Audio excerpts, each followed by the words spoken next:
We find ourselves in the faces of others. Those are the words of Hugh Mackay, who's one of Australia's leading social researchers. I heard an interview with him on the radio the other day, and he was talking about the epidemic of anxiety and mental illness in our society. And, this guy ought to know. He's talked to tens of thousands of people over the decades. He's really understands what Australians think and feel.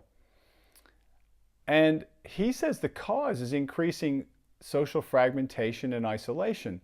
And that's not a surprise. You think of the breakdown of relationships, the massive increase of social media, which just has us kind of be alone with our device. The change of work patterns, fly in, fly out, shift work, and just the increase of isolation.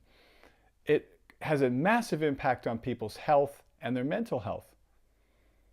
I think about myself, when I was back 20 years old and then in my late 20s, I felt very isolated sometimes, surrounded by friends, surrounded by colleagues, but still feeling like I couldn't talk to anyone because I didn't want to look stupid. I didn't want to look weak.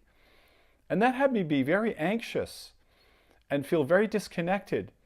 And what that does is it starts this fight or flight response in your bodies, adrenaline and cortisol. And we want to, we don't sleep well. And then we start not trusting people. And then we don't really trust ourselves. We don't really know where we belong. And we start really doubting who we are. It's very, very destabilizing.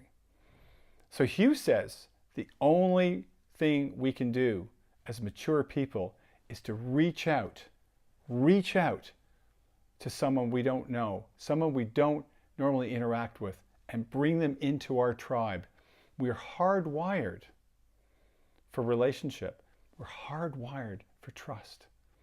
So as mature people, we need to do this. We need to get out of our comfort zones and mentor someone, befriend someone, come alongside someone, and let's rebuild our social fabric.